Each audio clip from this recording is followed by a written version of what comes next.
We do have a. Thanks everyone for being here, either in person or virtually. We appreciate that. We're going to kick this off and just get into our business. This is our last Transcom meeting of the year. We have minutes from our August 18th, 2022 meeting. Has everyone had a chance to review those? If so, I'd entertain a motion on them. Mr. Chair, I move approval. Second, Harvey. Motion. Any discussion? All in favor? Aye. Any opposed? Okay, we have a time for open. Yes, we can do intros. Is that okay? Yeah, absolutely. I mean, we're well. I know you. Nice to meet you. Well, Jordan, we have Jordan clear down in the end of the room, running the show. Yes. Jordan Chandler, WFRC. Dan Dugan, Salt Lake City Council. Rob Daly Holiday. Andrea Pearson, WFRC. Andrew Gruber, WFRC. Mark Shepard, Chair. Wayne Benyon, WFRC. Jay Fox, UTA. Carlton Christensen with UTA. Bill Green with UTA. Beth Holbrook with UTA, because I wanted to round us out. Ben Hewitt with UDOT. Terry Newell, UDOT. Brad Palmer with UDOT. Ben Withridge with Wasatch Front and Short Range Planning. Lauren Victor, WFRC. Miranda Jones Cox, WFRC. Ed Knowlton, WFRC. All right, and Andrea, who do we have online? Online today, we have Jim Harvey, Kevin Cromar, Robert Dandoy, Brett Slater, Kevin Jepson, Tammy Tran, Eldon Bingham, Natalie Hall, Kevin Van Tassel, Amalia Andrews, Bryce Bird, Jennifer Elskin, Mike Sobchak, Mike Wikers, Hugh Van Wagenen, and Marcus Stevenson. Okay, if we missed anybody online, let us know so we can put you in the minutes, make sure you were here. Do we have a time for open comment, public comment? I don't, given our introductions, I don't see anybody here for public comment. So we'll move forward. Just a couple of items. First, hopefully you saw this last week, Governor Cox's announcement of the statewide trail system. It's just awesome as it fits in with WFRC's vision.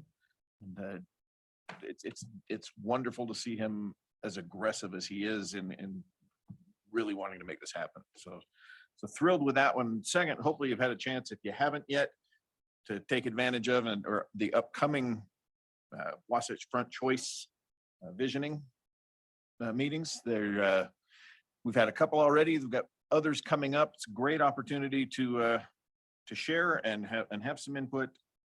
We encourage you to attend. There is a list, a map in your online here, as well as in the chat. So please make plans to attend if at all possible.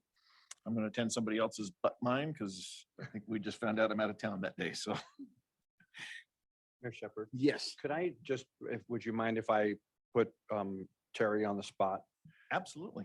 about the governor's announcement about the statewide trail system? I mean, it's very exciting, and the UDOT has been working closely with the governor on this. And if you don't mind, No. Terry, can we put you on the spot to comment on that? Anything you think we should know? I think that we're certainly very excited about it. Carlos did propose the idea to the governor and he took it and ran with it. We have some more steps to go yet. I think there's a press conference which created a lot of enthusiasm, but we still have a little ways to go in terms of having a program in place. So have had a lot of enthusiasm so far from a lot of stakeholders about trails. So I think it's a really exciting prospect to have potential of having a state network. In the past, we've sometimes built things, but then passed them off to locals, and it's pretty exciting to think about having a state network. So Can I just add, thank you, Terry. I'll just add, I had the opportunity to go to the press conference, and one of the things that, as several of you did as well, and one of the things that the governor emphasized is that having a state network would match up with the local, the city and county networks, with the idea that people are able to get to all destinations, and that a state network would complement the great work that the local governments have already done on city and county trails.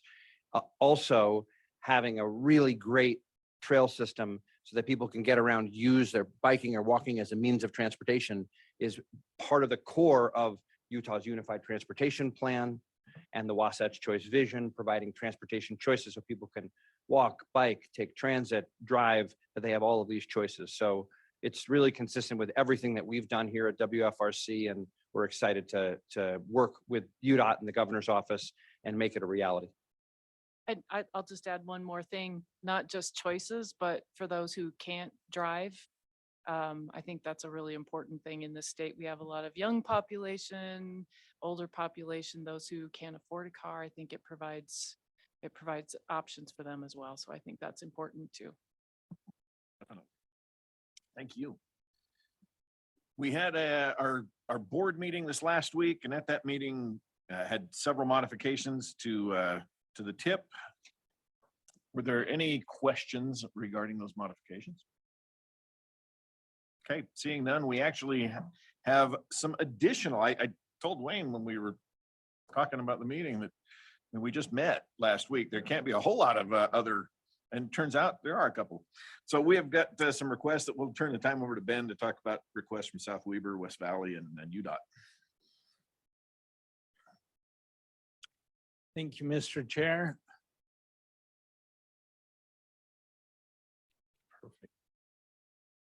So as we talk about the Transportation Improvement Program, and as the chair identified, this is the 2023 Transportation Improvement Program. It was approved by the Regional Council back in August. This is the second board modification before the body. As a reminder, the Transportation Improvement Program, or the projects in the Transportation Improvement Program, implement the long-range plans for highway transit and active transportation projects. It also helps us meet the short-range needs along the Wasatch Front, and it provides for the maintenance for our existing facilities. There are two items for the tip today, as the chair, Mayor Shepherd, has identified there. The report of the Regional Council was, the materials are included in your meeting materials. There were 3 boards attached to an approved resolution. And then that brings us to today, where we will talk about the new board modification for the 2023 Transportation Improvement Program. Again, in your meeting materials, there is a table. That table identifies 3 projects that are before you today.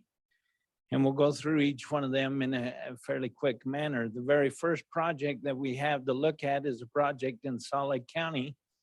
This is a project in West Valley City. It's the Parkway Boulevard project, or 2700 South project, that goes from the Mountain View corridor to 6400 West. Parkway Boulevard is a collector between West Valley and Magna. And as you look here, as it leaves there on the right-hand side of the screen, as it leaves the Mountain View corridor, you can see the width very quickly narrows down to a 2-lane facility with no center turn lane, no shoulders, no sidewalk, no curb and gutter, as it goes out to 6400 West. This project, when it was presented back in 2018 to Transcom for approval, the project was requesting an approved amount of, or the project was estimated at $5.7+ million. Transcom recommended and the Regional Council approved $5.3 million for this project, and the project moved forward. As the project went through the environmental, went through the preliminary design, and up till the team had a plan in hand, preparing for the plan specifications and estimate, the project estimated cost come in at $11.2 million.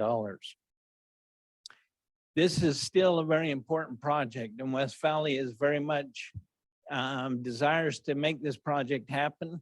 Some of the reasons for the cost increase include that the construction items and the right-of-way inflation factors were inadequate in the assumptions.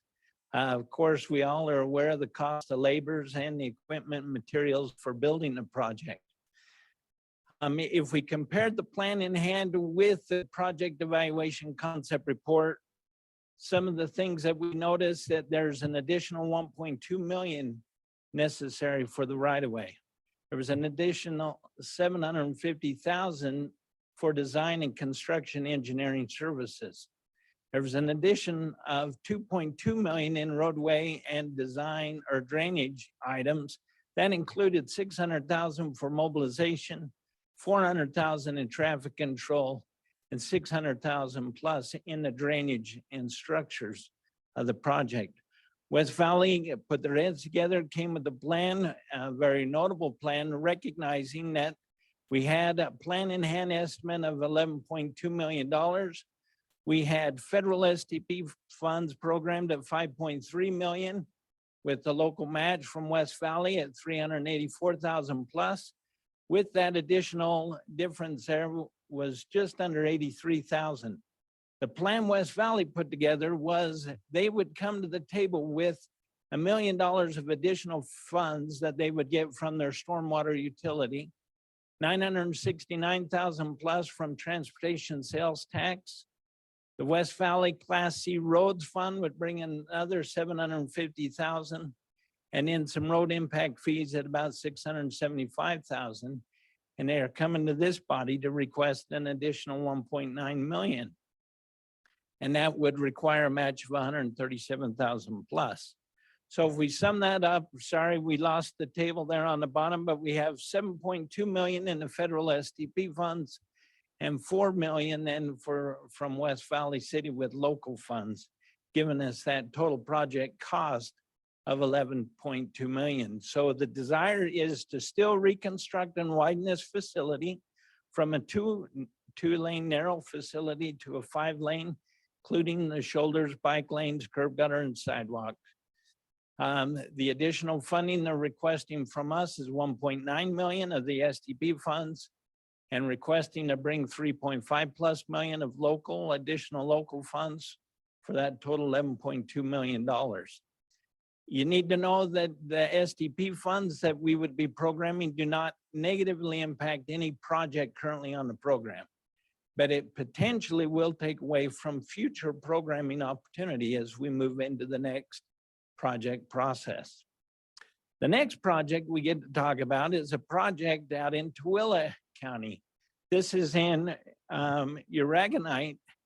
I don't know if any of you are familiar with Uraganite. For the time of the season, it's interesting to know that this project area actually comes up on the list of Utah ghost towns.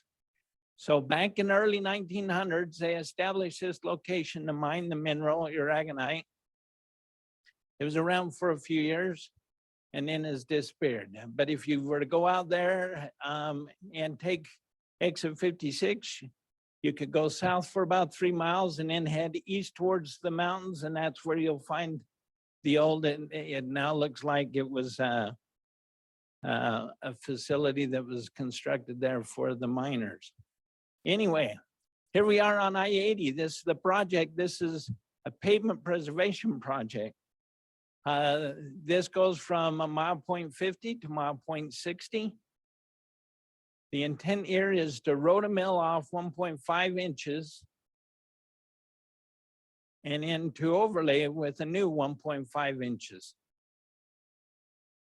There was a cost estimation done on this type of project, and it would require an additional $2.3 million for a total project cost of $10.3 plus million. And the additional funds would come from the NHPP program, interstate maintenance.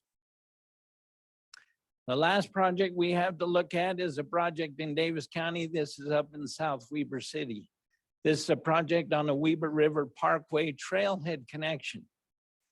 When this project was proposed to Transcom and the Regional Council for approval several years ago, maybe let me go back before we jump into this. It was identified in 5 distinct phases for the project. And Transcom was able to review and make recommendations. But before I want to pause that discussion, just to take you back to the process of when we're approving a project or looking at changes to an existing project. You can see, actually, the star should move back up here now. When I put the slide together, it was still October. So at the end of October, when we had the approved 2023-2028 TIP, it was approved by Federal Highways FDA, and we began the 23-28 era. When we go through, back in September, we sent out a request for letters of intent for new projects. And then those letters of intent came in, and then we identified those projects that were eligible at a very high level. And we made a request that project sponsors submit now a concept report or a project evaluation concept report. And that's where we are right now in the process. Those will be due in December, and then from that point on through the end of March, we will go through an evaluation process. Then we'll be back to this body in April with those recommendations from the technical advisory committees for the new projects in the new programs. This body will review those, make recommendations to the regional council. They'll approve them then in August. And then they go through, and it'll be next October before a new project would be able to cycle through. Now, I'll get to why I wanted to run through that here in just a second. So when this body was presented this project a couple of years ago, it was identified that phase number one, that segment there in the green, would be the next logical, or would be the preferred project, because there was an anticipated project at the time, which is now well underway, the improvements to US 89. With the improvements of US 89, there was going to be a structure put so that those on the trails could go under US 89, and we could tie that trail system together going up the canyon. Well, Transcom recommended, and the regional council approved the funding on that phase one of the project. The next year, actually it was last year, the remaining phases come before the technical advisory committee, and as those discussions were had, they identified, well, it's logical now that we'll recommend phase two, which is on the east side of US 89, tying that together. And then as we went through the program, we thought, well, you know, there's enough money, we could actually knock out another phase of this project. So then it was debated. Well, phase three was clear up here on the west end of the project, but phase four was right there next to phase one coming west. And so we debated, but as the staff realized and recognized that project sponsor surely knows best. And so what we did is we made recommendations. Transcom reviewed it and approved it and recommended to the council that we also fund phase three of the project. So we had three phases of this project prepared. This is a slow moving cube. So when we got ready to start the initial part, so there's an environmental process, there's a preliminary engineering environmental process that everything gets put together. We know that the structure is completed, so we want to get this trail underway so it can get constructed because it can move relatively fast. So we identified the segments. We had phase one, phase two, and phase three identified, and we thought we'll begin the environmental documents. So we started to contact the project sponsor, as well as line up the UDOT project manager and all those involved. We found out at that time that the city, in their efforts, good hard efforts, had already identified funds for segment three, and that segment was already underway. And we thought, well done, city, but now that causes a little concern because now we're doubly funded on segment three. So then we pushed back to the city and said, we've got to hold off just for a little here. Let's discuss what do we do on this. And so that brings, now this is a real, you miss anyway. So the idea or the request that's coming from South Weber City is that we take the funds that were identified for phase three and we move them to segment phase 4. The amount of funds is about the same. It's the same project that we almost went with when we were making a recommendation of the project. But then if we were able to do that, taking full advantage now of the structure under US 89, we could construct phase 1, phase 2, phase 4, phase 3. And then this segment right here is left for development to improve. That leaves us just 2 phases. This section right here, which is part of the improvements to the road, currently it can be used as a trail. But when the road improvements take place in that area, it'll improve the trail. And then there's this segment right in the middle that still needs to have the funding identified, still usable right now to a degree, so that it is consistent with the rest of the trail. So the request before us then is to move the funds from phase 4 and construct this project altogether. If we can get this with this board modification, rather than going back, and now that brings me back to where I had all the blue squares. Ideally, or not ideally, the way our process is anytime a project, we have a change of scope to a project, which this is a change of scope.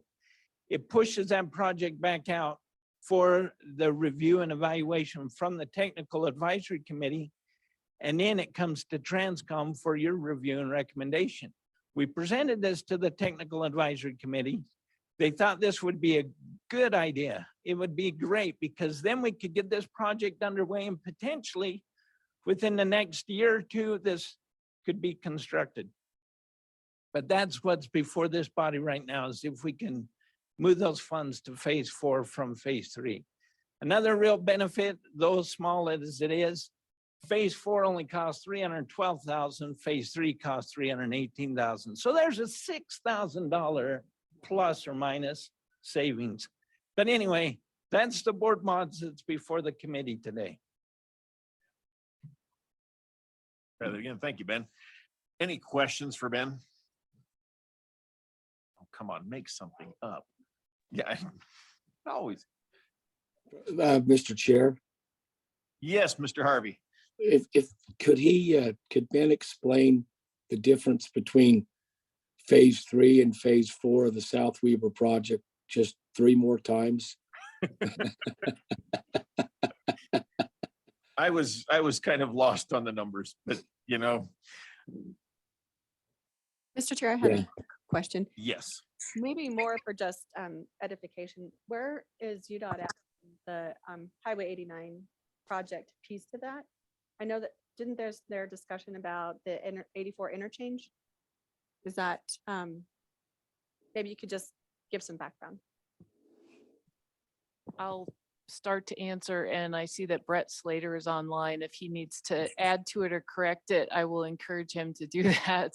He knows more about what's going on up there, but we do have an environmental document that's underway right now on the 84-89 interchange. So we're trying to figure out what that configuration looks like. So how'd I do, Brett? You did excellent. And actually, I'm going to address that just a little bit in my presentation. Okay. If there are no other questions for Ben, we need to take action on this one. So I would entertain a motion. Make a motion to approve the board modifications as presented. I'll second that motion. Okay, we have a motion and a second. Any further discussion? Okay, all in favor? Aye. Aye. Aye. Any opposed? Oh, we have a hand up. Oh, that's a thumbs up. Okay. Mayor, can I make one comment Yes, briefly, sir. please? I just want to note, Ben, as he was going through that, it was making me think about all of the work and all of the partners and the coordination that has to happen to actually have a project come to fruition. In that case, we're talking about a trail project. And I see Mayor Dandoy is online here, and Mayor Dandoy, we've talked some about a project, speaking of significant trail projects that you've talked about, Commissioner Harvey has talked about the 3-gate trail.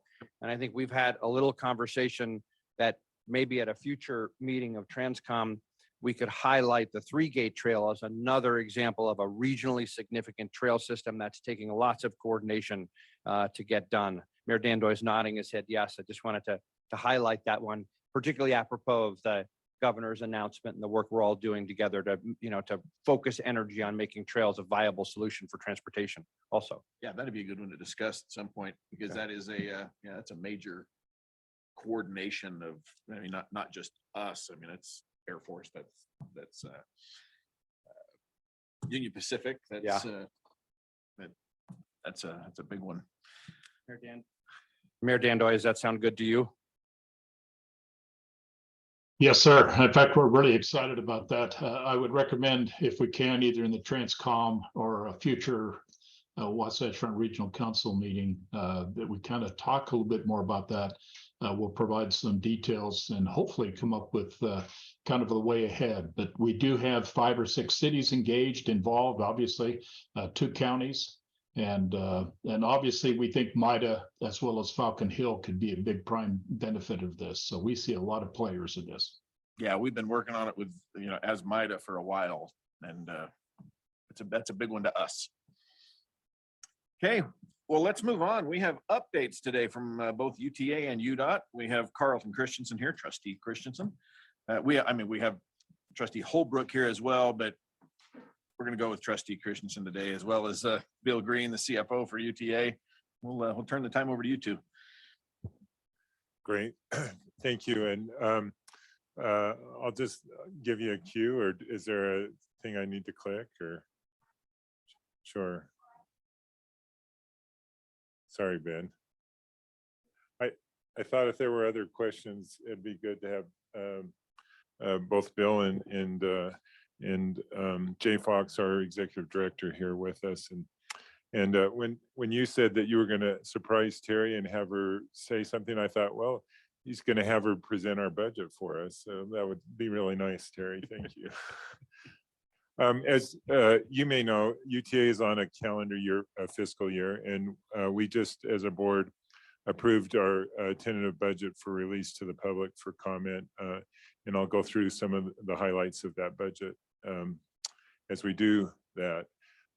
As Jay as he will point out, is just a little over 10 months here at UTA, and as he has gone through his evaluation of the agency and making recommendations to us as a board, began a budget process that actually began last spring. In working with his executive team, identified a number of initiatives that they wanted to move forward on.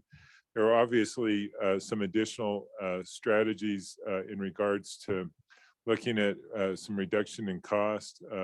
How do we become more efficient as an organization? How do we encourage employees in making recommendations that ultimately not only pay for the changes they might recommend, but in the long run save us money as an agency? Are there ways for us to enhance the service that we deliver, and then overall improve culture at UTA?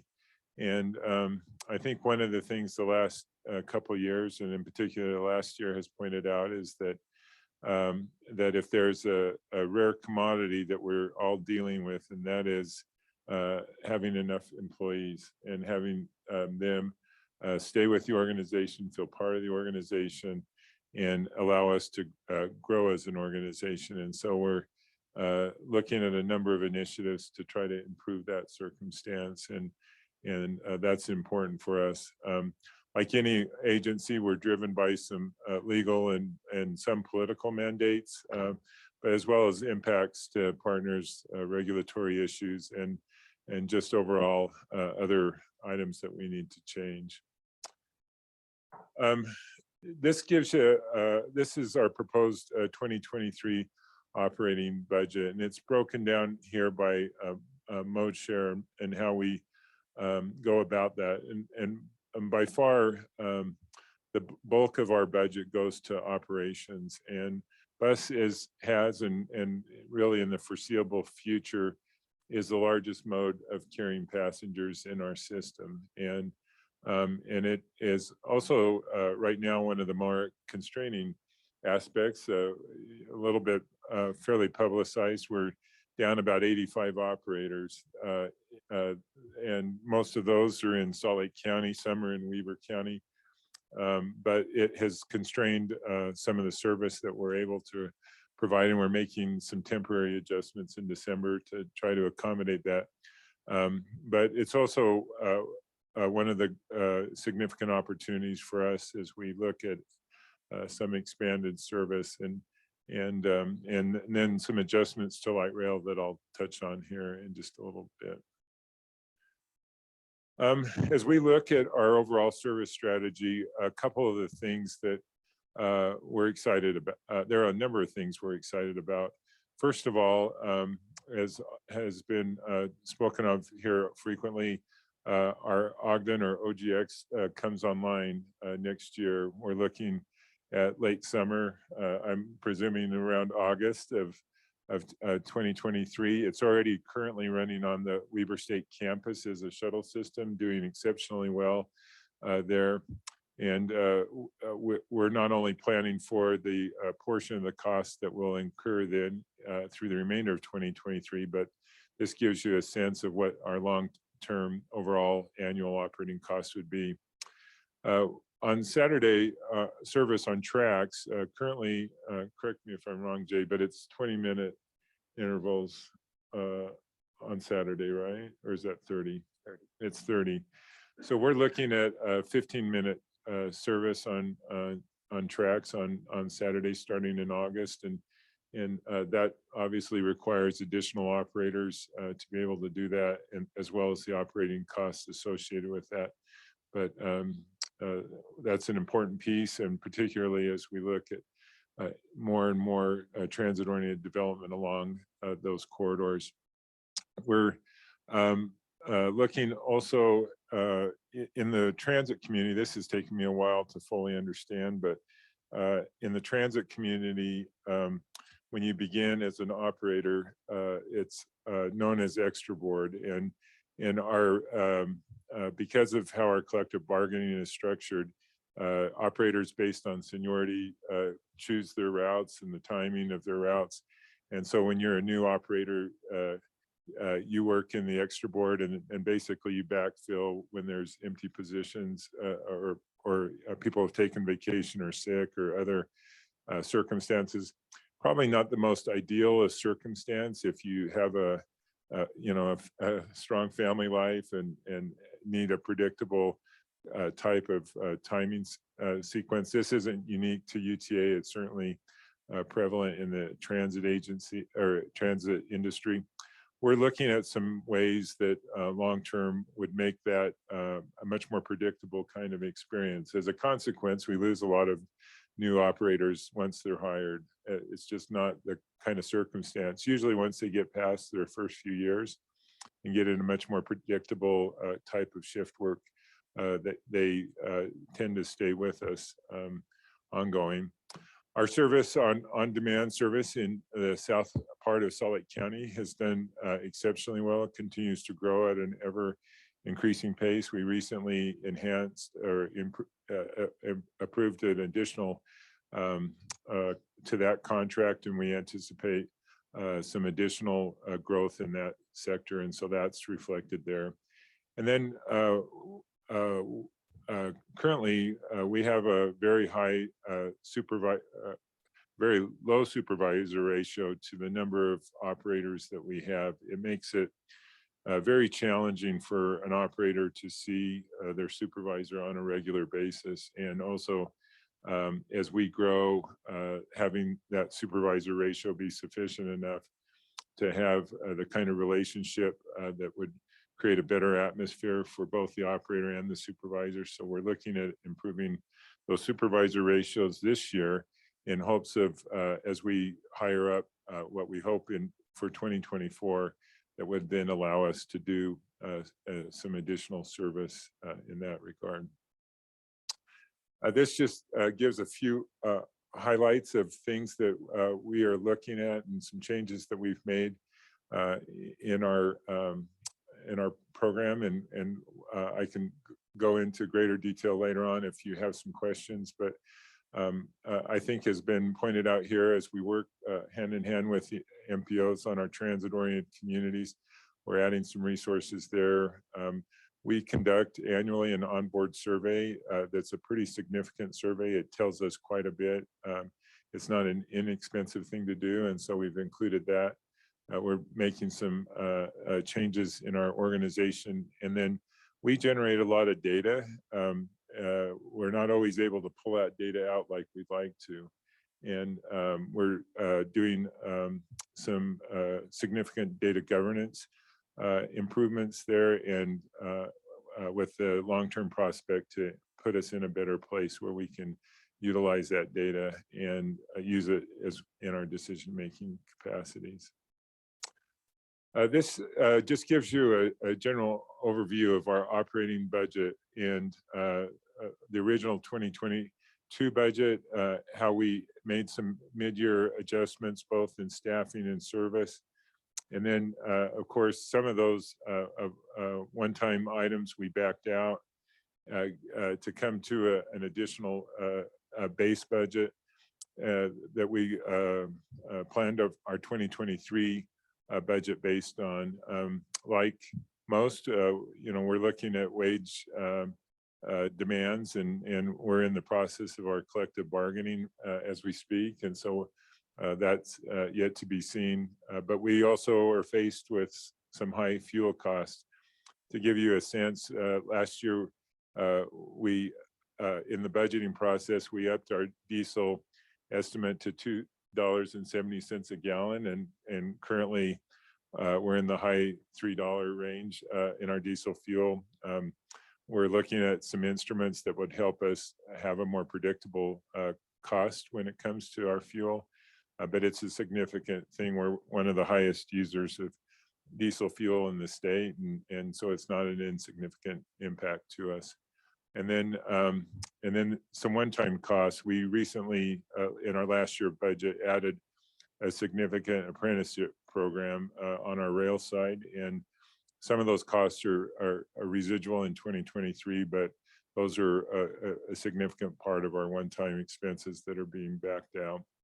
But these will all help us as we retain employees. We find that when our employees go through our apprenticeship program, we have about a 90% retention rate in those employees, and they stay with us long term. And the things they learn in our apprenticeship programs, really they can't learn anywhere else, certainly not in the Intermountain area. And we have a very skilled labor force that we also want to develop the next generation in addition to that. Some of our goals as we looked at our, in our budgeting process, we do a 5-year capital plan.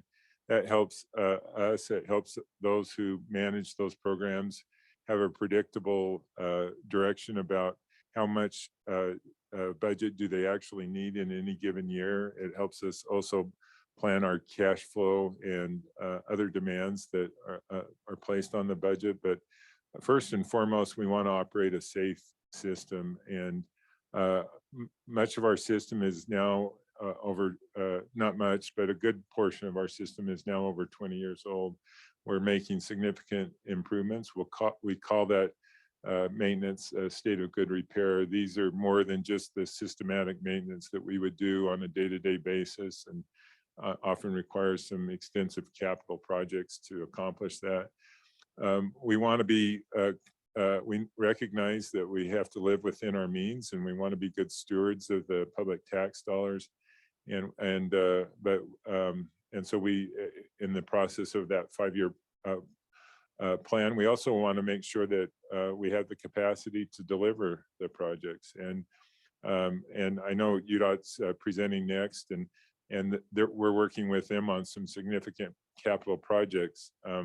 As we presented with them in a recent legislative, there was a comment by some legislators who said, well, why don't you just hire folks from UTA? Well, the reality is we have about a $1.3 billion capital project aside from the projects that UDOT is performing, and they need those resources, and we actually need the folks that we have working for us, and and they bring some specialties to the discussion that are very helpful in the long run. And then also, as we look at the regional and long-range transit plans, and also effectively leveraging federal funds, which transit uses in a significant way. I won't go through in great detail with you, but this outlines that 5-year horizon as we look, and the general subjects that are over the different aspects of the budget that we have. We have a significant information technology piece. All of our systems are computer systems that interact with each other. They are what keep our system safe. They are what inform our system. They help us in a variety of ways. And so that backbone of our IT infrastructure is an important piece. We are approaching toward the end of a life on our first round of light rail vehicles. Any of you who ride the Blue Line on a regular basis know that they are not level boarding vehicles, and that's problematic when it comes to those with disabilities.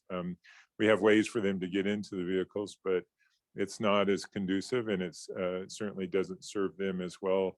And replacing those vehicles is not an insignificant cost to us.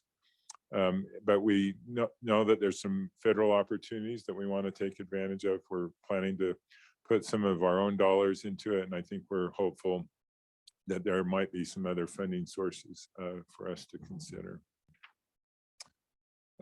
This is a breakdown of what we're anticipating in our 2023 budget, and amongst a number of things in this particular budget that we're anticipating is the beginning of looking at our corporate offices.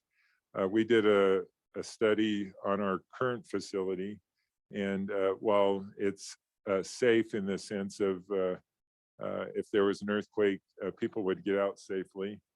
I wouldn't say that the facility would be highly usable in the wake of that. And so as we look at the end of life of that facility, having some facility that would give us some additional ability, and also to take advantage of the transit-oriented development on our current site, we're looking at building a new headquarters. And so we're beginning that planning process now, and some of that isn't anticipated. Most of this capital budget, however, is slated around the state of good repair on our system. This is just a general sources and use breakdown.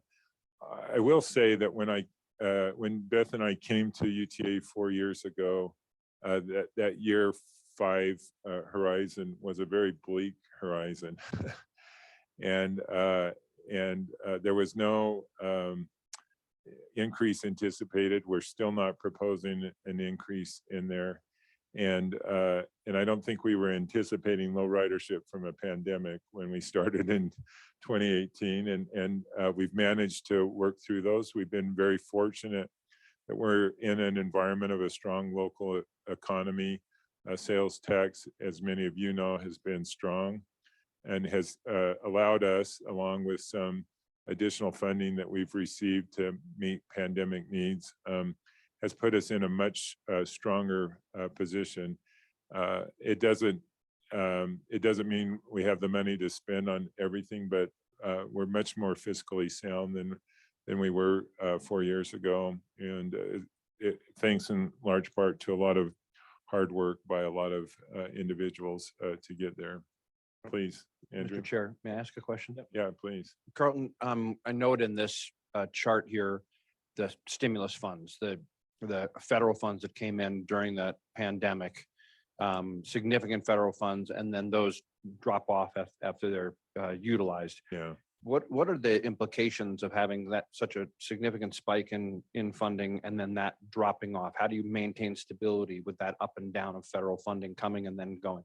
Well, let me give a stab, and then Bill can correct me if I'm wrong on any of that. But we never, on those stimulus funds, we've never tried to internalize those purely for operation's sake. So we, in our modeling, we met some of the incremental costs that were associated with cleaning and maintaining, but we made sure that we weren't inherently building in a deficit, if you will, and which it puts us in a much more favorable position than, say, some of the larger legacy carriers who were heavily based on fare box recovery.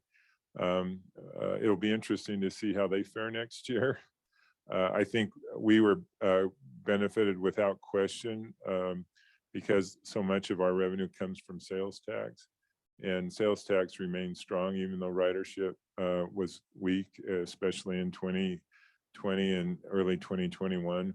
But fare revenue still is a significant part of our revenue picture, and you know, at this point we're not shying away from that piece. I don't know, Bill, is there anything else you'd add to that? Or? Bill Green with UTA. I would just add, I think if the total was around $400 million in the 3 different tranches. So I really think I would look at it slightly different in that this plan has basically been built on that. So I think as you look forward, we were able to continue planning and looking forward and building a forward-looking plan, using those funds to maintain what we had. We continued operating at roughly the same service levels, encouraging riders to come back. So I think those those stimulus funds definitely helped us achieve the plan that you're seeing now. Yeah. And one other important piece that I just remembered too is that if you had looked at our financial plan from 2018 or 2019, there was anticipated in 2022 a significant issuance of bonds, about a little over $100 million in bonds, and we didn't have to issue those bonds because of that. And so when you look at our overall indebtedness, albeit high, it helps stabilize that considerably. So yeah, thank you.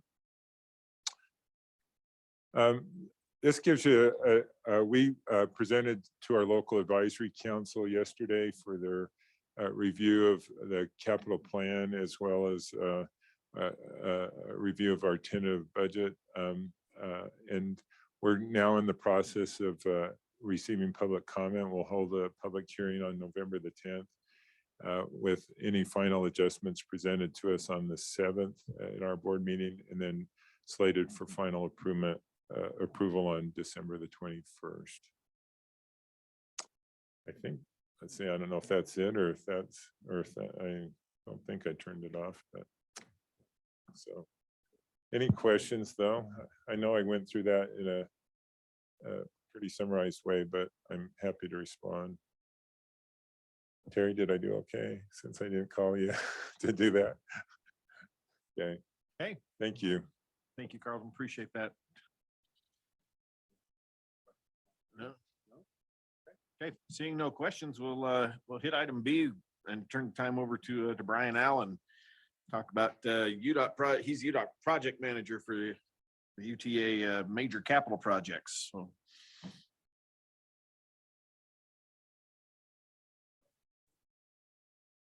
One thing about Carlton, I can empathize with you. It's one thing about being tall is it's always difficult to present because you always have to hunch over. I'd like to introduce myself. Thank you for that introduction. My name is Brian Allen. I work for the Utah Department of Transportation. I am the Transit Program Director at UDOT.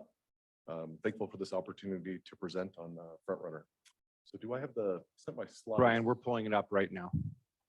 Yep. Oh, no. No worries. So today's presentation, I want to just cover the goals of this project, the current Front Runner system. I'd like to talk about the preliminary scope, schedule, and budget.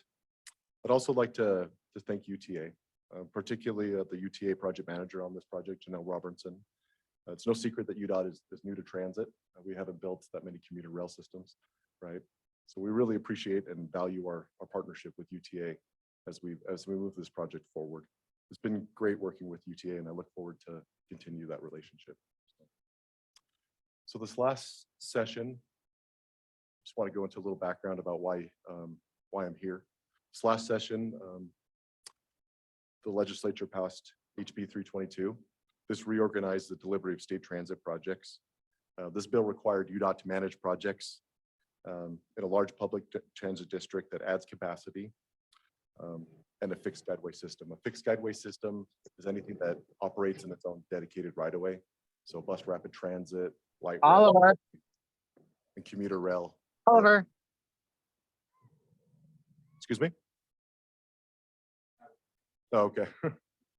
I mean, I get excited about this stuff too, so I can understand. Examples of these fixed guideway transit systems, as I mentioned before, are light rail, commuter rail, and bus rapid transit.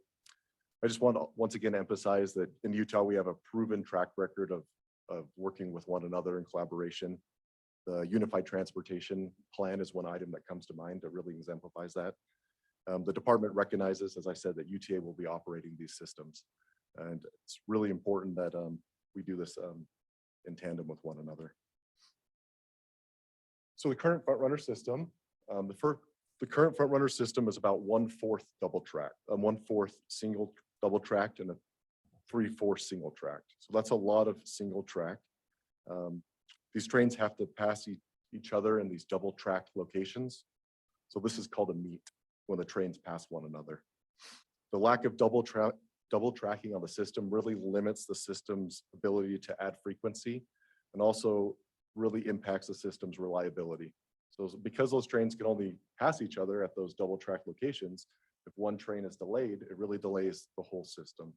So everything's connected to each other. One other item I'd like to note is I personally love riding front runner. I see Jay on it every once in a while when I get up early enough to ride. It's a popular system, right? It's the backbone of our transit system, and a lot of people ride front runner, and it's quickly approaching its the capacity as a system. And then Jay, anyone feel free to chime in as I go through this presentation. Yeah, actually, I just want to add one thing because I think it's really important that the front runner now is at 72% of pre-COVID ridership. And just to compare that to national average is at 50% on commuter rail. So it's been very, very successful. Actually, when we look back, it was really jump-started by the Zero Fare February event, and it's just continued. And in fact, our Saturday ridership is actually, and several months during this year, has been exceeded our 2019 ridership. Exciting. So I covered the current operations and the current limitations due to the limited amount of double tracking on the system.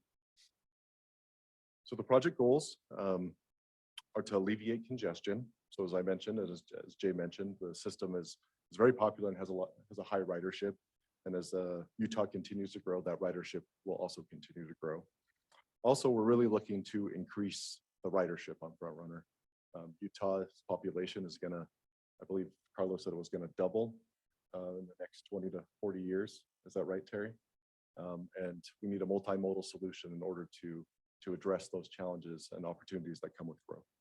So the three main factors, or the three main items that we're looking at to really grow ridership and address this the congestion challenges is frequency. So more frequent trains make it easier to ride. You can show up and a train shows up when you show up. Reliability, it's that trust factor that when you show up to take front runner, the front runner will ride there on time and get you to your destination so you don't miss connections on time.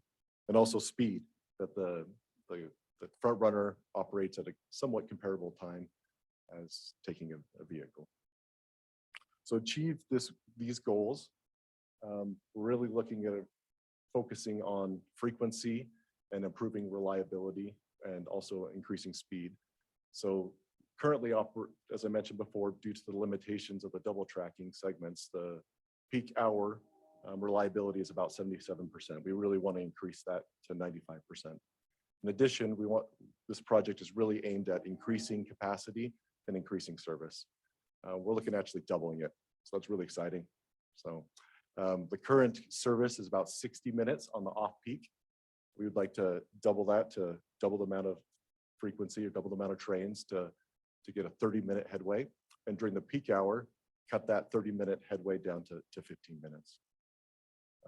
This will be accomplished by adding additional train sets and additional double tracking segments. So this figure shows the 9 different double tracking segments that will be added to the system in order to accomplish the goals we've been discussing. An additional Additionally, we'll purchase 10 additional train sets in order to meet the demand of the increased frequency. One item that will also be addressed is the signaling system. As I learn more about railroads, one item that is really critical and integral to the successful operation of a railroad is the signaling system that allows the trains to know when to meet and when they can't meet. So this is a preliminary project schedule. We're in the early phases of this project. As it's shown on the schedule, we're starting environmental, or we're in the middle of environmental, hope to finish environmental in the early 2023. Once environmental is complete, we'll advance design and continue advancing through the federal grant process. That is one item that we're really leaning on and working with UTA on, is to get a grant from the Federal Transit Administration. We hope to finish this project to be complete in 2029. So as I alluded to before, we're pursuing a federal grant from the Federal Transit Administration. The project is currently estimated to cost nearly $1 billion. We have $370 million from the state, and we have $75 million from UTA for the purchase of train sets. We're pursuing a federal grant to make up the difference. You'll notice I didn't put the federal share there because we're still working out how exactly the federal share will work. It's interesting, as this is a one-time appropriation. We're trying to figure out the best way to structure our grant in order to have enough contingency to finish the project with the funding we currently have.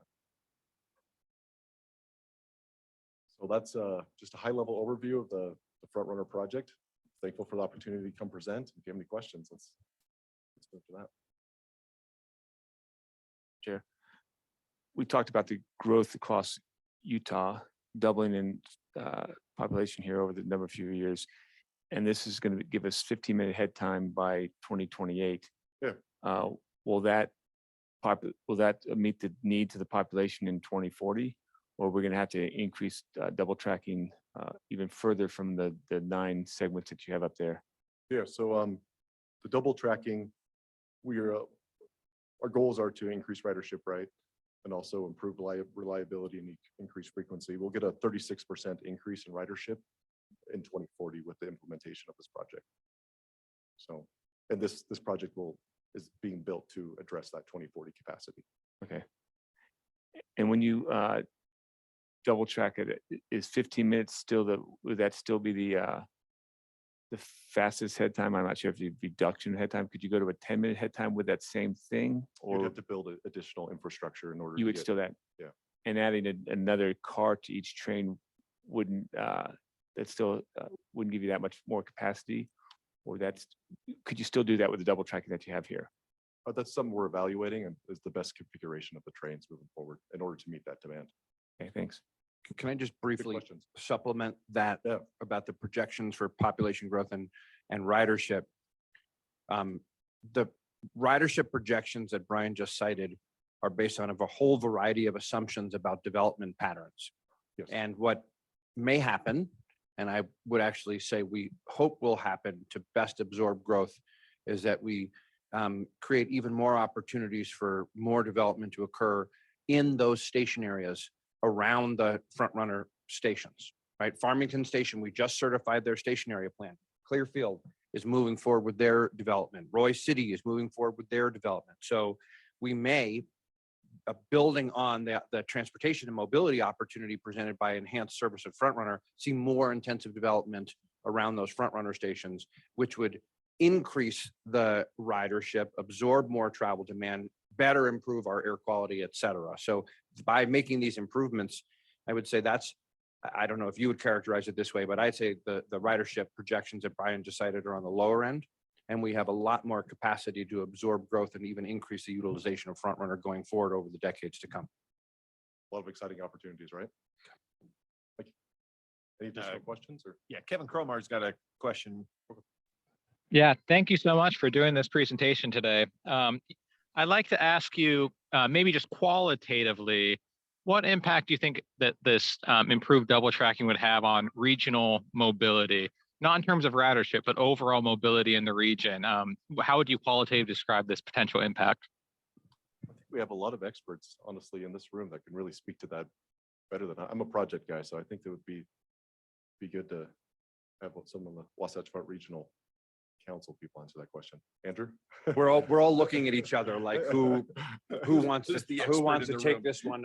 I mean, Kevin, it's a great question and you asked for a qualitative answer. So I'll attempt a qualitative, not a quantitative answer.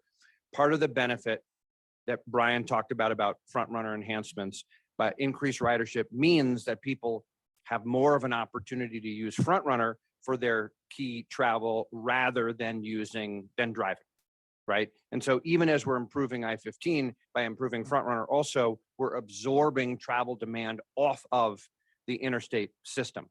And so what we're going to see is not just an impact in regional mobility from people using the train, but that also has a spillover or a reverse spillover effect on the utilization of the highway system. And if we couple that with what I was just saying about the development patterns, then we really provide more of an opportunity for people to live their life or make more of their trips without driving, right? So people leaving their car at home, particularly if they can have better connections within their communities to front runner on the first mile of their trip. And then when they're traveling to work or coming downtown for a jazz game or whatever the case may be, they have connections on the last mile of their trip in and around their community. So we see benefits that extend, I think, in terms of regional mobility that extend beyond just the front runner system and have applications to the remainder of the system, including the roadway network. To make that happen, we have to also do those local connections. We can't just improve front runner. We have to improve the connections to the front runner stations in the local communities. So thinking about all of this together will have a broader impact. Clearly, that was a qualitative answer, not a quantitative answer. We have modelers that are modeling these impacts now. And so, Kevin, if you wanted, we could actually do some more quantitative, provide more quantitative information about this as well. And I see others leaning in who want to comment here on that. I can add one thing. Go ahead, Barry. Can I ask a follow-on question? Did I understand you correctly when you said that this should increase capacity by 36% by 2040? That's a ridership, yeah. Ridership? So That capacity is doesn't seem like, I mean, I'm not a transit expert, but it seems like for $1 billion investment and adding double tracking and bringing more transit-oriented developments online and buying more cars, that doesn't seem like a lot to me. I would think that you would be able to expand ridership by a much larger percentage than that by 2040. But Mayor, Oh, go ahead, Andrew. I think you're. That kind of gets at what I was saying before is that ridership projection, I think, is a very conservative ridership projection because it holds static a whole variety of other factors like land use and like other improvements around front runner stations. Because for purposes of applying for federal funds, et cetera, they say to us that you can't make certain assumptions. You have to have essentially very conservative assumptions. What the Wasatch Choice vision presumes is that we're going to coordinate our land use and our first last mile improvements to leverage what is planned to happen on front runner. So we actually anticipate that the ridership growth is going to exceed that modest number, because I agree with you, just stated, it is not all that significant. It's not as significant a number as we need it to be to absorb the growth we have coming. I think we have to think more broadly, and by doing the land use and the local connections, we'll have much higher ridership numbers than the conservative numbers that Brian has said. So I have a follow-up question then. I'm going to stop So- trying to answer these so- questions also. So that would be that's the projected increase in ridership. But if we are as local communities able to achieve what you're talking about, like we see this need over the next 18 years, if we're using 2040 as the target, do you know what the capacity, if you put this $1 billion of improvements into place, what's the capacity of how much could we increase? That's what we think we're going to increase. But what you're saying is, oh no, we could handle much more than that. Do we know what the capacity would be if we're able to achieve some of these things at the local level in terms of getting better connections, making these transit-oriented developments, as they start to increase, we could put a lot more bodies on that train than what the 36%, right? Mayor, I can partially answer the question. I can at least answer that it is answerable and has been estimated before. The person movement capacity of changes, including double tracking. We did it in an analysis called the Wasatch Front Central Corridor Study, and we can follow up to this body with the information from that. It's a great question. Harry had a comment, or Jay. The only other thing I would say too, so here's the quantitative answer, it's significant. The real, so, and that 36% is a straight line pre-pandemic, projection, but the real push on that is station area planning, bringing people to those stations, and as well as the 15-minute headway, your ridership is going to increase dramatically because frequency always tends to, particularly on a commuter rail system, increase ridership. But on the capacity side, that's something that we're actually talking about right now as we plan for those additional vehicles. Obviously, we want to do that with capacity in mind. We want to make sure that we have, not only increasing our train sets, so essentially doubling our train sets, but at the same time increasing the capacity on those vehicles. So as we bring those new vehicles online, that's something that we're talking about as well. We're not ready to procure those vehicles, obviously, where we're at right now. But in fact, we actually had a discussion on that this morning. We've been getting through starting that sort of pre-procurement, planning around how we're going to get vehicles, on the system that can handle those number of expected customers. I just want to add to that this is really, really important in terms of I-15 because we've got many sections of it that we're not going to do any additional widening, any additional work on. And we know that at some point we're maxed out and we need other solutions to be able to take that load. And the closer we get to 2040, we know that the traffic isn't going to move as quickly on I-15, and you'll start to reach a point where it will be advantageous to people time-wise to take transit. And at some point we will hit that point where those two cross. And I think the ability to add capacity on transit is much easier than it is to add capacity on the freeway system. And I think we've got, hard choices ahead of us, but I think what we're seeing at UDOT is there's limited ability of us to do additional things to sections of I-15. And that's what we're going to be relying on is transit and trails and, kind of getting the whole system to work together. So it's really important. That's what you've seen everywhere else across the country. I mean, that's when you see huge ridership back east on their transit system, it's because it's the most convenient way to go. It's just not convenient to drive or to park or anything else. And you really want to make, increase ridership. There's probably two different ways. One, make it very inconvenient to drive, and two, get an NFL team into Salt Lake Valley and we will increase ridership. Is Even that a Major vote? League, I want to make a vote on that. yeah, even a Major League Baseball team would be great. And to echo what Terry said, just looking at 2050, this is a different year. Just note that North Temple to Provo on I-15 will take 84 minutes. We're on Front Runner will take 68 minutes. From North Temple to Ogden will take 57 minutes on I-15. On Front Runner will take 49 minutes. So that really illustrates the congestion that's going to occur in 2050. Just in the weeds question, when we talk about this 36.7% increase, are we just assuming the same service hours? We're not increasing the hours of the day? Be going on more on Sundays, or are you increasing your peak times so that there's another 2 hours in peak times? Or is it all just standard assumption that the hours don't change? I'm going to give you a 99% certainty that it's a straight line projection based on existing service hours. So once we increase the double tracking, we have the ability to maintain on days other than Sundays, because that's where our main maintenance is day. That's our biggest barrier to running on Sundays. So now you add Sundays as well. So going to need some time to build this too. So.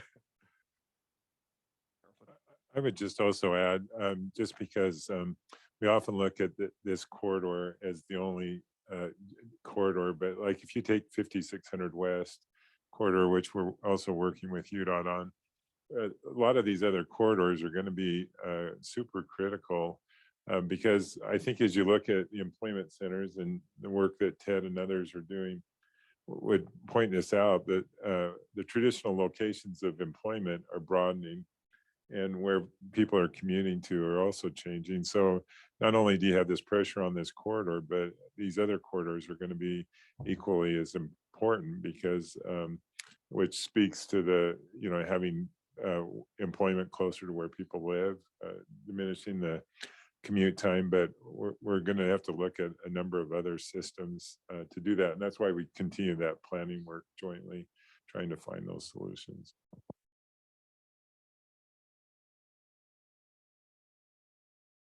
We'll let you off the hook now. Thank you so much for your presentation. And now we'll turn to Ben Hewitt. And I'm going to let Ben introduce himself.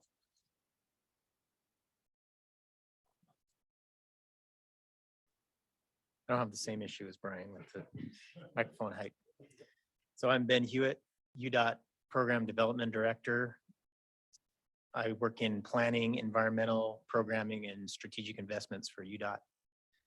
So I have a few slides today to just give an update on the capacity project prioritization. Let's see, can I go back? Yeah, there we go. Capacity project prioritization process update. So this is a Utah Transportation Commission process that the general purpose of it is to inform moving projects from the long range plan to funded projects in capacity projects. So just a little bit of background. Many of you have seen this before, but there are two general funding categories for capacity projects: the Transportation Investment Fund and then the Transit Transportation Investment Fund. And there's a couple project types in each one of those categories. On the TIF side, there's highway projects and then standalone active transportation projects or pedestrian and non-motorized paved projects. And then on the transit side, it's transit capital projects that add capacity. And then first and last mile projects, or these are the pedestrian and non-motorized connections to public transit systems. So those are the project types. So for each one of those project types, the prioritization process has a different model. So there's 4 total decision support models to help prioritize those projects.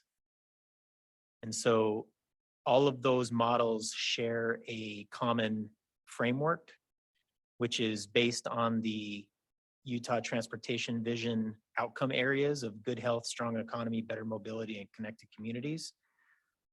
Within those outcome areas, the different models have different measures that are unique to those project types.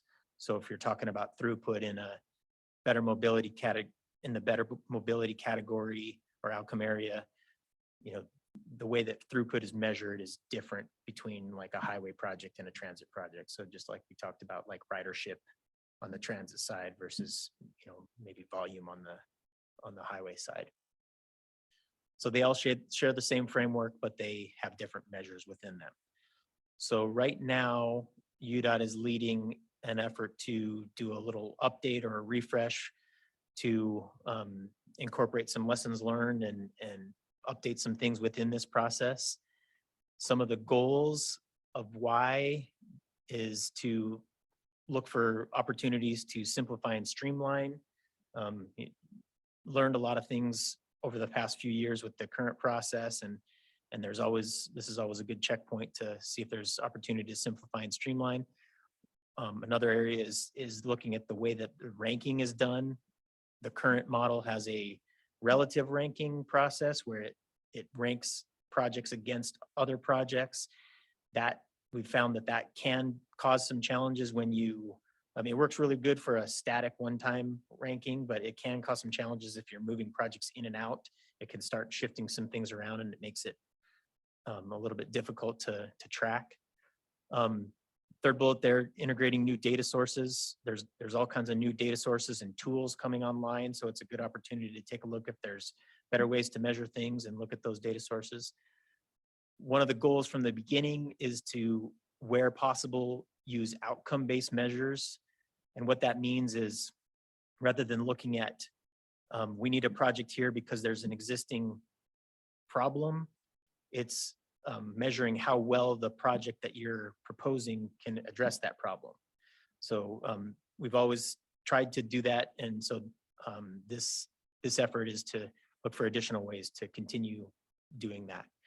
And then the last couple bullets are somewhat related, but some of the goals are to institutionalize process. So things like timeframes. We've learned about when is the best time to check in with the Transportation Commission on certain things. And so we're looking to formalize some of those things. And then one of the big things, like I mentioned, this whole process is based on the long range plan. So it's moving projects that are in the long range plan to funded projects. And so one of the goals is to sync the timing of how this all works with the unified plan update.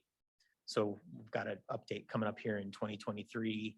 And so this was a good opportunity. Let's get this, any changes we do with this process so that we're ready for when that new pool of projects comes online. So this is just a high level timeline for the update. Started back in September with the Transportation Commission. Since then, we've done some stakeholder engagement through some workshops.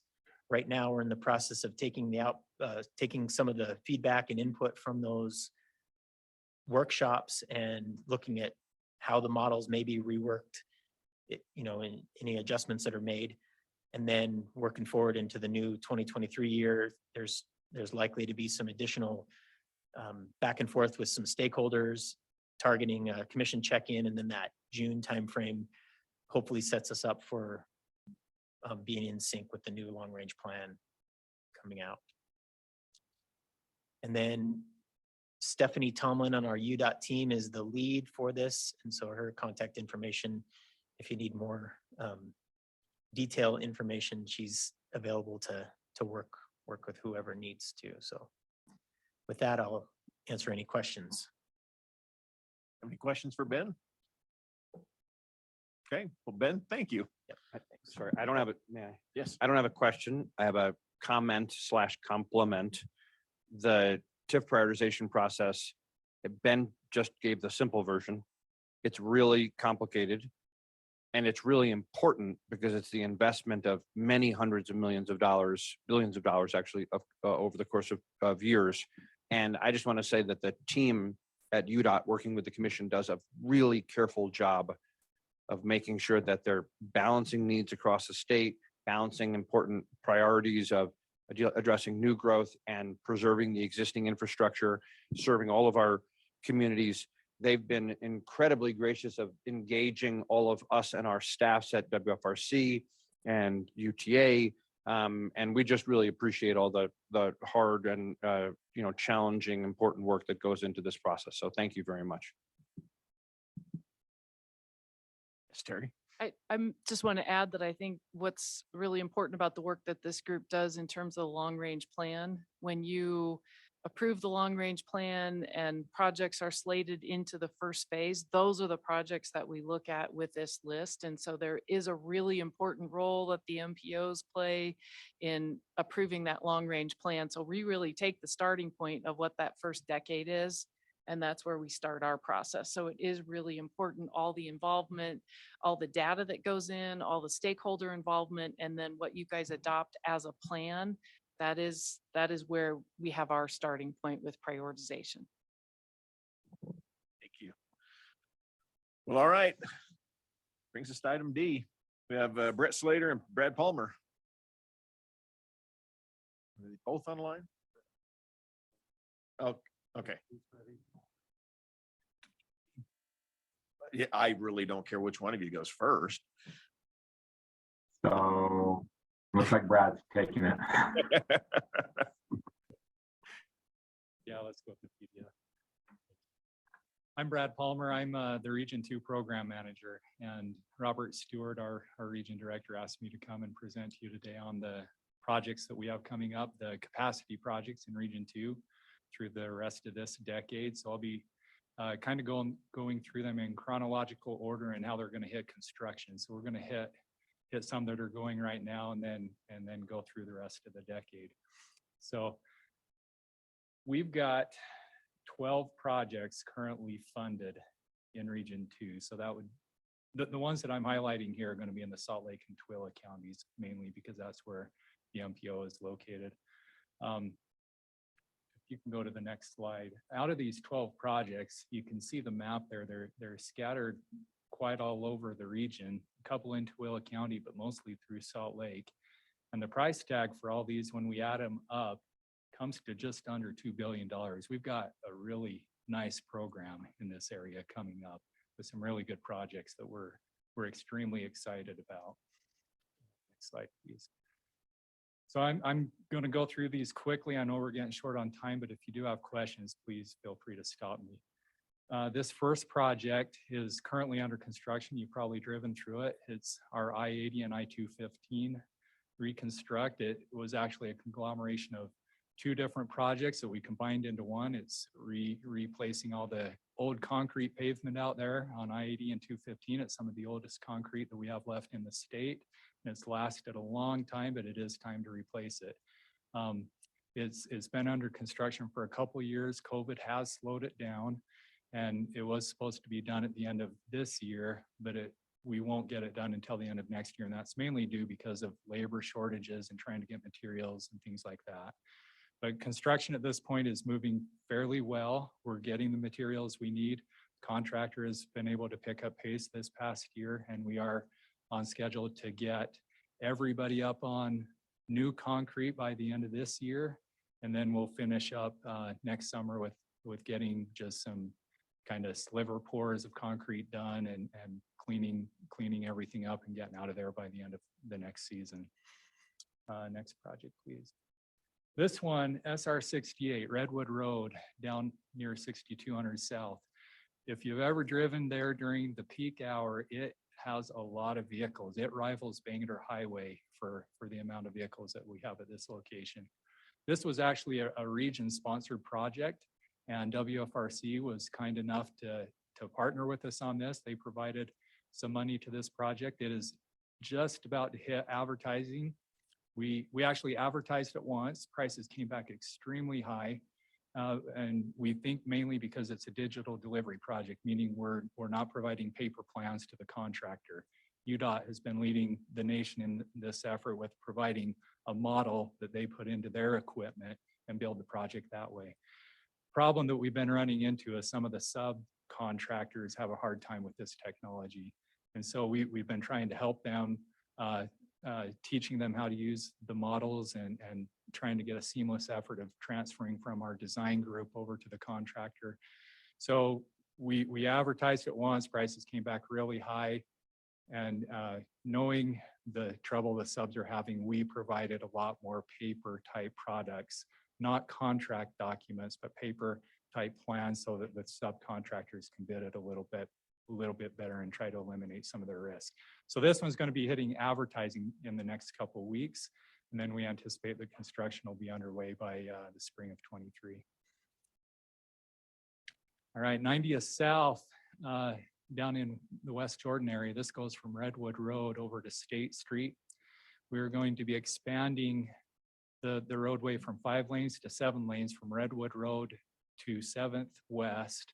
And then we're doing a paving preservation project from 7th West over to State Street. We had those two projects in the same year, so we combined them. But the bulk of this project is to expand the roadway, similar to what we did on 106 South a couple of years ago. We'll be expanding the road on both sides, the north and south sides. Will be we've been purchasing right of way there. The construction will be this next year in 2023. This one's also about to hit advertising, and it actually had to get delayed a couple of years. We were hoping to have this under construction already, but with some budget constraints that we had on other projects, we had to take the money from this project, put it into those others. And so we're finally getting back to this one. It's a very high priority for Region 2 to get it going.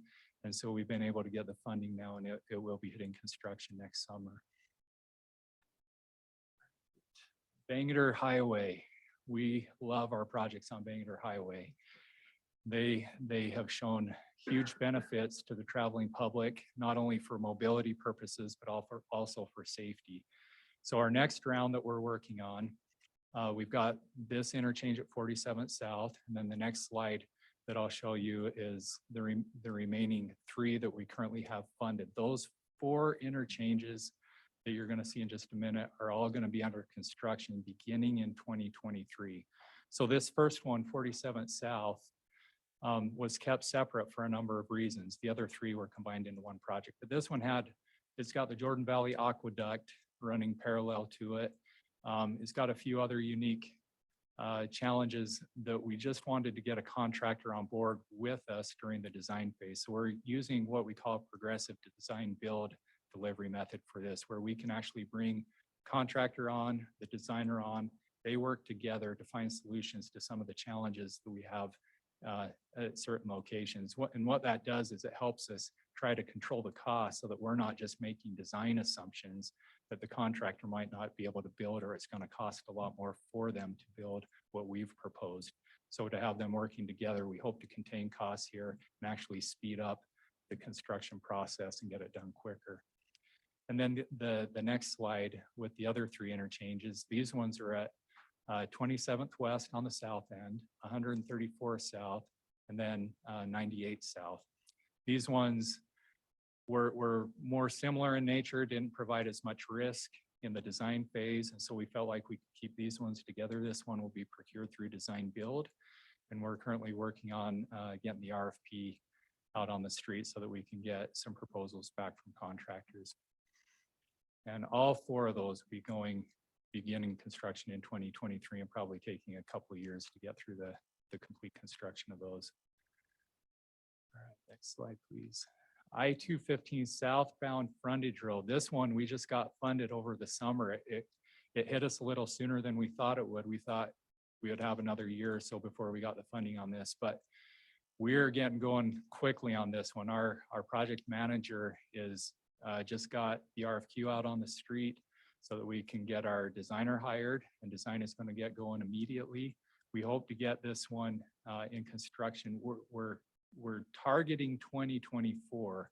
But if we can get through the design phase quick enough and the right-of-way acquired, we'd really like to get started on this at the end of 23 and maybe start some of the like utility relocates and things like that can happen through the winter time. Then next slide, SR 111. This was actually a legislated project that was given to UDOT. We were told through legislation to take a look at this area and see what could happen on U-111 between Harriman Parkway and 118 South. So this one's currently in the environmental phase. You can see on the map here that there's a lot of different colored lines. Each one of those different colors represents a different alignment that could potentially come out of this project. We're vetting that right now, looking at the different alternatives and trying to decide which one has the most benefit with the most economic cost. We anticipate that we'll have a preferred alternative identified by the end of this year or the early part of 2024. And then once that preferred alternative is identified and we get the environmental wrapped up, we'll head straight into design. We're targeting construction beginning in 2024 for this, if we can get through that environmental quick enough, and then it'll be a couple years construction on that one also. All right, heading over to Tooele County, SR 36. If any of you are from Tooele, I actually live in Tooele County. I live in Grassville, so I drive this area quite a bit, and the Tooele County area is growing rapidly. Obviously not the population like we've got here in Salt Lake, but it's growing quite rapidly, and the SR 36 and I-80 roadways out there are starting to hit their capacity. We've been able to get a couple projects out there to kind of get us by for a few years, but this project in particular will get more capacity on SR 36 going southbound to help keep traffic off of I-80. So if you're going home in the PM peak or going to Tooele County in the PM peak, a lot of times we'll experience congestion on I-80, and to have a stop condition on a freeway is obviously not a good situation. So this project will expand SR 36 and get the cars off of, or get them through the signals of 36, which prevents the backing onto I-80. We were able to do a little bit of that with our Black Rock project. We expanded SR 36 to 3 lanes through the first signal there, but this will get us down a couple more through the Mills Junction and then down to Stansbury Parkway. So it just provides a lot more capacity for those vehicles and hopefully get them through the signals quicker, which gets them down to Tooele City even faster. This one's a lower budgeted project, 7 million. We think we can get by for a couple more years with where it's at right now. So this one's out in 2025 for construction. And we think we can, with the capacity we've got there now from those previous projects, get us to that point without having a lot of safety concern on I-80. Next project. All right, I-15 northbound, phase 2. We just completed phase 1 a year or so ago where we built the CD system from 90th South up to 215. This project continues that CD system all the way down to Bangor Highway.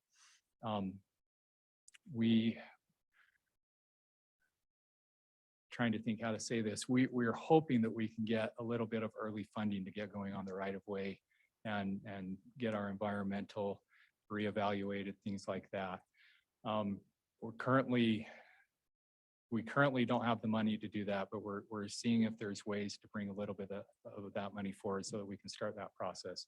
However, construction isn't currently scheduled until 2026 on this one. But the benefits that we've seen on that phase 1 have been huge. If you've driven to get to 215 on northbound I-15, it's really cleaned up a lot of the congestion that we've experienced through those weaving, trying to get back and forth. It eliminates a lot of the access points to mainline I-15, as you can see from the diagram there. We do have access points down at Bangor Highway. We've got them at 90th South. But the idea here is that you get free flow movement on mainline I-15. So if you're a commuter coming up from the south end of the valley or from Utah County, you get past that first access point at Bangor Highway, you can really move to get to downtown fairly quickly. And we're already seeing that through that first phase 1 section that we've built. All right, next slide, please. Mountain View Corridor. This would be the freeway portion on the south end of the valley that goes from Porter Rockwell up to Old Bingham Highway. Anything above Old Bingham Highway, like was mentioned from UTA earlier, we're working with them on the 56 West Express bus. We have to get that express bus in place before we can do anything grade separated north of Old Bingham. So we're focusing right now on this southern piece because we can start working on that as soon as the Region 3 project makes the connection from 21st South up to Porter Rockwell. And I'll show that slide in a minute here, but they're currently working on that design. And as soon as they get that project completed, we can move right into this one. So we've got this one scheduled for 2028 to be right on the heels of the other project. And it'll be grade separating every interchange from Porter Rockwell all the way up to Old Bingham. So big benefits down in that south end where we have a lot of growth and a lot of congestion starting to occur. Right, next project. I-15 northbound. So you can kind of see a theme here on northbound. We did phase 1, phase 2. This is almost like a phase 3. It goes from 215 up to 6 south. And the idea here is to add a lane on mainline I-15. We'll also be putting a flyover ramp from the I-15 to I-80 connection as you're going east to I-80. If you've ever driven that interchange, there's a really short merge point before you get to the State Street exit. And so what we'd like to do here is put a flyover from I-15 that drops down onto I-80 on the left-hand side of the roadway so that you avoid anybody trying to get to State Street and eliminate all that weaving conflict. That'll be part of the project, as well as a braided ramp from the 13th South on-ramp to the I-80 off-ramp. And that project is scheduled for 2028 also. All right, next slide. Back to Tooele County. This is kind of a second phase to that first project I showed earlier. This is going to be adding a lane from Stansbury Parkway northbound on SR 36 all the way up to I-80. And then from I-80, we'll build an auxiliary lane over to the 201 connection. So it's really adding a lane through that whole segment of roadway where we get about 60% of the population in Tooele County commutes out of the county towards Salt Lake.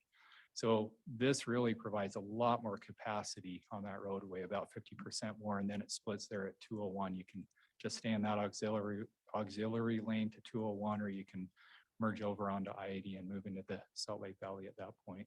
This one's a $27.5 million project, and the reason we have it a couple years later is because what we see right now is once you get off of SR 36 onto I-80, the traffic's moving. It's getting busier, it's getting more congested, but it's still moving quite well. Whereas when you're getting off of I-80 onto SR 36 and hitting those stoplights, the congestion just immediately hits because of those stop conditions. For this one, we've got a little more time to wait for the funding to catch up. And is that the last one? Okay, other funded projects. I just wanted to point this out, and I don't want to step on Brett's toes too much here, but I wanted to show you just a few more projects that are happening on the boundaries of Region 2, the Salt Lake area, just so you know how that's all happening. But the first project here, the Mountain View Corridor project that I mentioned earlier, is in design right now. The RFP is supposed to be going out in spring of 2023, and then hopefully construction starts later in the year. We have to get that project out of the way before we can do our Salt Lake segment. So we've been working very closely with them on the tie-ins of Porter Rockwell. This is a $350 million project. Construction will be in 2023. It'll be going for a few years, and then ours picks up right after it.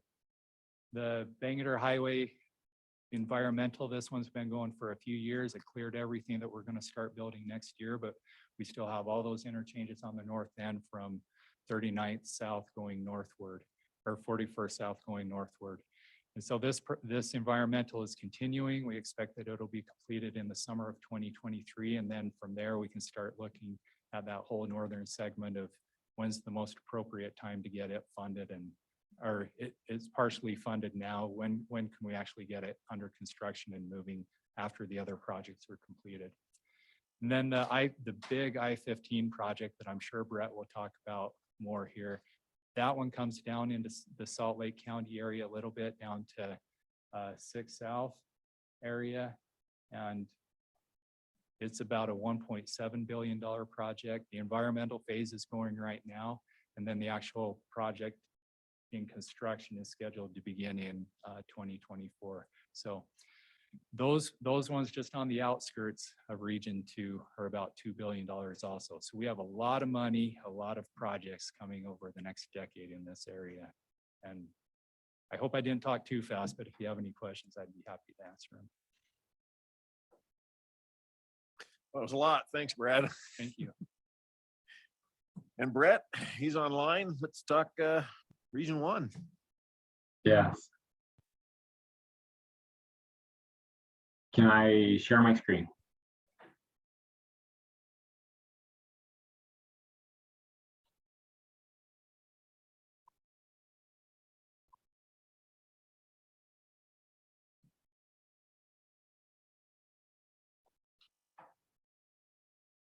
Yeah, perfect. Can you see my screen?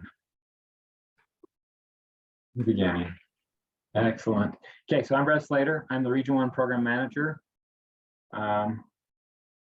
I am the one that's holding you up from heading home. So hopefully I can go through this somewhat quick. I don't have a ton of slides, but I did want to address several of our major projects. So just thought I'd start with some of the environmental studies that are taking place. I mean, we just barely heard a little bit about the I-15 Farmington to Salt Lake. They are still working through that. They have now completed the purpose and need section. There, it is anticipated this project will be completed by the spring of 24. It takes a long time to complete an EIS. At that point, then we can go out and procure a contractor and begin the construction of it. So construction may or may not take place till actually 25. Kind of depends on how that environmental takes place. Then the 24th Street. We actually completed an EA on the 24th Street. It's to make it a full interchange. We completed that environmental document 5-6 years ago. But as we were moving forward with design, we ran into some hiccups with the railroad. Kind of got stalled out, came to an impasse, and we as a department determined that we would take this back and we would look at an alternative that did not impact the railroad, so we could keep the project moving forward. They are just getting started. An EA usually takes about 12 months to complete. So I anticipate this project will be completed sometime next year. The next one is the ID4 US 89 interchange. The class of action was just recently determined on this project, and it was just barely determined that this would be an EA. And with that determination, then it kind of starts the clock on that project. The determination of it only came within the last couple of weeks. So I anticipate it will be being studied for the next 12 months. Most likely won't be completed until very close to the end of next year. That will greatly improve the area of 84 and 89. We're excited to see what will come out of that environmental study. The next study that is just starting and getting rolling is the ID4 at Mountain Green. We have just barely selected a consultant to help us with this study. We actually don't even have them under contract yet. We're actually going to be doing this study in kind of two phases. The first phase is kind of determine the class of action, look at the scoping of it, and then from there we hope it'll move forward either as an EA or an EIS, and that'll kind of set the schedule for that project. So I just want to go through the large projects that are taking place in Region 1 at this time. I did not build a slide for the I-15 Express Lane project. We have given the contractor substantial completion within the next couple of weeks. The express lanes are open, so we now have a continuous express lane from Riverdale all the way down into Region 3. And we're in what we're calling the burn-in period for the express lanes as they're testing the system, but we are alive and it is functioning. So that was the I-15 express lane, and it's actually exciting to finally get that one built. It took a full 3 years. Now we're looking at the US 89 Farmington I-84. Many of you have driven it. Awesome system. They started construction in the fall of 2020 with tree removal, some other items, some utilities. But they've been busting on this project, and they should finish up probably around July of next year. Most of this road is open and is being utilized today. It's just an excellent project. It was programmed at around $526 million. It'll be awesome to get this project completed. What this project is doing, though, it is definitely pointing a spotlight at the ID4 US 89. So that's really why that project came about and why we're trying to accelerate it, because with more people using 89, that new interchange will become more prevalent or more needed. The West Davis corridor. This one's also been under construction for a little bit. It began construction in the fall of 2020. It is anticipated to be completed in 2024. The contractor is trying to accelerate some things. There is a possibility they could wrap things up next year, but the project schedule is to complete in 2024. Just a couple of highlights. It has 12 miles of trail that is associated with the West Davis corridor. The program amount is $741 million. There'll be 4 new local interchanges, 6 new local road crossings, and 14 miles divided highway. So it's a big project. It's needed. It will help reduce some of the demand on I-15, and we're excited to get this one online when it comes. So the 5600 South project, this is a progressive design build. What's interesting is the US 89 project that Mike Romero is running is also progressive. The West Davis corridor I just talked about was a design build, and then now we're back to a progressive design build project. It's programmed at $238 million. We've recently, in looking at the estimates with the contractor that was selected, realized we're short to be able to build what we would like. We're working through that issue right now. What this project will do is it'll build a new interchange at 5600 and I-15. It's in coordination with Hill Air Force Base and their gate. They're moving their gate there at the Roy gate. They're moving it back to provide more storage. So we've been in a lot of coordination with them. And then this project also would widen 5600 or SR 97 from I-15 down to SR 108. This area is expanding. It's seeing a lot of demand, and this will greatly improve trips in this area. Next is the 1800 North interchange. This project is just south of 5600. The environmental study was completed a number of years ago, so we're actually doing a reevaluation on this. It's almost completed. We're fully in design on this. This project will move the freeway, which is kind of interesting. It'll move the freeway east, and in coordination with MITA and the Air Force Base, and to make this land swap happen. The reason it was so necessary is SR 126 or 1900 West is extremely close to I-15, all through Layton, Clearfield, all the way up into Plain City area. And by moving the freeway east, it'll provide a separation, allow for weaving movements and people to get in the right lane when they're coming off of SR 126 and trying to get onto I-15.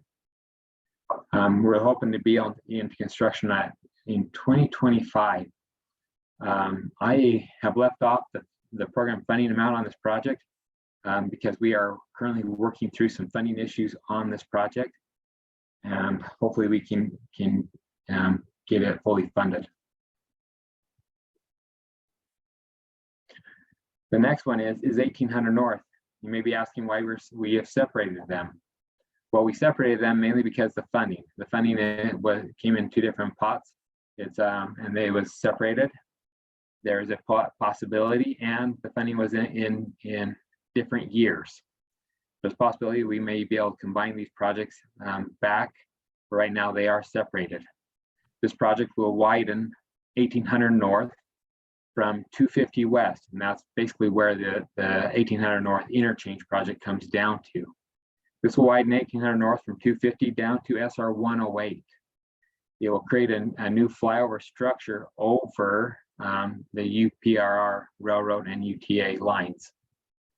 The program amount is 110 million. It's looking to, and the funds come available that we could go to construction in 2026.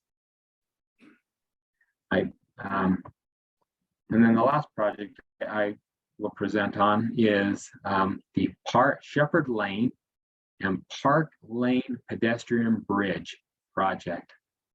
We're in design and looking to wrap up design in 2023 next year. We'd be able to go to construction in 2024. This is a new interchange on I-15 at Shepherd Lane. And in conjunction with this project, we are going to be building a new pedestrian overpass structure at the Park Lane Bridge. This area has seen a lot of development, and this will allow a lot better connectivity for the communities on both on the east and the west side. And a new interchange on I-15 will help reduce the demand at Park Lane. So those are the projects I wanted to highlight today. Is there any questions? I do have a quick question regarding the pedestrian bridge. I know we're in conversation with Region 2 regarding the bridge on I-215 about the ownership of that. So when UDOT builds that bridge, will that then become an asset of the community it serves, or will UDOT retain ownership of that structure? That's a very good, interesting question. I probably should punt it. My understanding, actually, well, maybe Terry will just always tell me if I completely spoke wrong. My understanding is when the Park Lane pedestrian bridge is completed, that asset would be, and I believe some maintenance agreements are being worked on with the communities that they would take ownership of that. Okay, yeah, I just didn't know what the policy is. We just started getting into that conversation with Mill Creek and Granite School District, and I'm not sure we were clear on that when that bridge was built, but it might be good that, it might be prudent that that's cleared up with those communities when that's put in place, but maybe that's a conversation for a different day. Anyway, it's something we're dealing with right now. So Paul Egbert is the project manager on that project, and I know he's been in communication with the communities. I'll take that back and we'll research that. Terry? I'll maybe just add that I don't know that we have a one size fits all across the state, but we should be working out an agreement related to each one, because if we don't know who's taking care of it, that's a problem, clearly. So there should be an agreement associated with each one. Okay, any other questions? There was a lot of information. When I sat with Wayne and we're looking at the agenda, I thought, there's no way on earth this is a 2-hour meeting. I was wrong. It happens. Andrew? I want to sort of, to some extent, repeat what I was saying before and express appreciation again to Regions, to Brett and Brad. The size and scope of the program that UDOT has going right now is really kind of overwhelming. And it happens smoothly and effectively, and provides such benefits for Utah. It's really, really commendable. I mean, relative to the size of our state and our population and our budget, the program that UDOT is successfully managing is I don't know if it's the highest, but it's certainly among the highest of any state in the nation. And it just gets carried out effectively and efficiently. And so nice work to all of you. And thanks for sharing the information today, both of you. Thanks. Andrew and I were talking during that presentation, Brad, just looking at Bangerter, and as long as this has been going, what a massive project this is when you factor in each one of those intersections, each one of those, and traffic has continued to move on Bangerter. I mean, that is mind-boggling to me that you can do that much construction. It doesn't happen up north.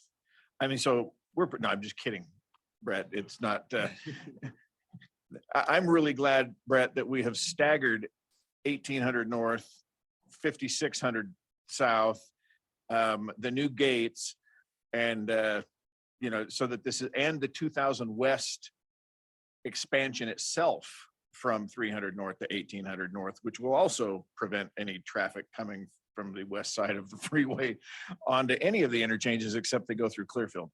So we're hoping everyone will stop and shop at some point in Clearfield while this is all going on, and improve my tax base. Selfish, I know, but I'm not getting a new interchange. So, I mean, I got to take advantage of everybody else. So with that, just one quick note before we wrap up. Did you have something else? Oh, Harvey's got his hand raised. I did not see that. Jim? Thank you, Mr. Chair. I've been sitting in these Transcom meetings now for 6 years, trying to learn all the acronyms that go along with this. And for me, I'm just going to tell you with those presentations by UDOT today and Terry being in the room and explaining it, this has been the most helpful meeting, Transcom meeting I've sat in my tenure. It's clearly defined. The presentations were they were great and solid. I liked pictures. The Dr. Seuss thing works for me. And I appreciate what was presented today, Mr. Chair. Thank you. Amen. Thank you. It's been very good, both on the UDOT side, on the UTA side, all of it. So thank you. Were you going to say something, Beth? Thank you, Mr. Chair. I just wanted to, this is, I do agree. I think that was really an informative presentations. I just wanted to talk about something else really quick, just to reference. I think it kind of does talk about the station area planning that you had asked a question on, Mayor, and that Andrew had articulated to some extent. But next week, actually, Andrew and Lenise Davenport are going to be doing a presentation on station area planning to the Commission on Housing Affordability. And I think that they're really going to be starting to talk about what are the impacts of this legislation, what we've already accomplished, and how this is going to continue to move forward. And I just wanted to let everybody know about that, because I do think it's really, we all know that each community that has station area planning is really going to be gearing up. And I think it's really important for everyone to understand how these developments are going to change each of our communities respectively. So I'm excited to have Andrew and Lenise do the presentation there. I think that they will bring a lot of detail to all of those commissioners at that meeting who might not know what those impacts could be. So I wanted to just let you know and say thank you in advance, Andrew. Proper planning is crucial. And I mean, we've done an amazing job of it. And it's neat to see the fruits of those labors happen. Jay left before I could talk Philly, because this is Philly's year. I mean, this is Philly's potential year for the first time. I mean, in the World Series, this is Philly's. The Eagles are playing like they have never played before. I don't know what happened to them, and they're 7-0. That's what it is. And this Saturday, the Philadelphia Union will be in LA playing for the US Cup in Major League Soccer. But when we talk about proper planning, they've scheduled that game at the same time as the USC game. Those two share the same parking lot. There will be no parking for the MLS Cup. They are having to ship them in through mass transit and light rail and everything else from somewhere else in LA just to get those 26,000 people to that stadium. Well, they're not going to Planning is USC for crucial, sure. guys. So last but not least, I'm glad Councilmember Tripp made it in.